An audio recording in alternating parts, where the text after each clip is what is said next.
Hello mga friends, nandito ako sa Binalunan ngayon, nagbibideo, ipipicture ko ang food court ng Binalunan. Ang daming ulam dito, ang daming mga pagkain. Wow, ay nakakilala, kaya stop muna tayo doon.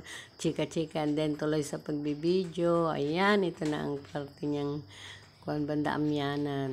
Ito sinanglaw dito. Ang binta naman nila dito, mga sinanglaw, ang lalaking mga talyasin. Ayan, yan ang inihalo nila sa sinanglaw.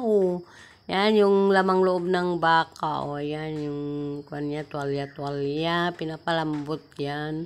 Maaga pa lang nakapatong na yan. Kumukulo. Tapos, pag may mag-order, mag-iwa sila ng konti. Halo sa lugaw. Swak na ang kakainin mo. Yan naman yung chicken. Chicken ulit. Wow, kumukulo. Bagong lutong mga chicken, kitang-kita mo na kuan. Niluluto. Gaganahan kang kakain. Very crispy. Kasi nga bagong luto. Ang sarap ko rabin. May tunog pa yan. Ito na ang buong kabuuan ng food court ng Binalunan. Padaanan natin ng camera. Ang daming kumakain. Lahat ng mga pwesto. Pero yung may mga pwesto na bakantina. Dami ng bakantina pwesto. Ito, mga ulam, di kagaya dati before pandemic, lahat ng space occupied. Ito, ang sasarap ng mga putahe nila, Wow, ito pa, ayan, gado, giniling, Yan, doon yung dinuguan, gusto ko yan, hindi masabaw, ayan, dry. Padaanan natin ulit. Yan. Sarap siguro kumain dito. Yan ang cellphone number nila. Pwede kayong mag-order o mag-inquire kung interested kayo sa mga putahe nila. Yan. Ito na ang bagong pesto na binidyo ko. Yan. Padaanan natin ulit. Sarap.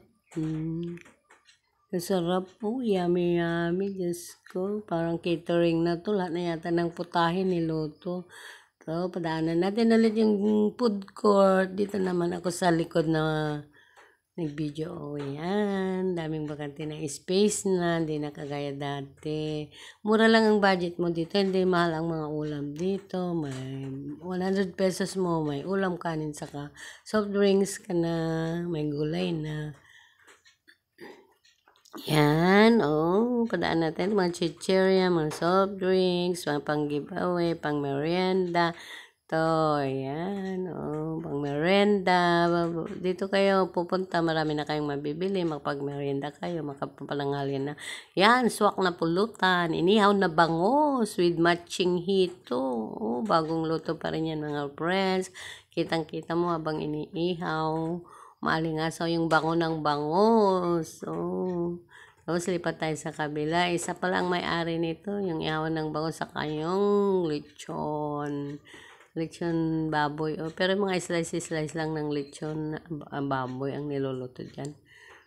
Per slice. Yung ilang kilo yata ang isang slice nito. X-Men ang pangalan ng lechonan na nag-ihaw din. Ito yung buong kabuuan ng side niya sa banda daya. Mga pansitan yun, mga merindahan dito, mga halo-halo, mga french fries. Ito, padaanan natin ulit yung binidyo ko kanina.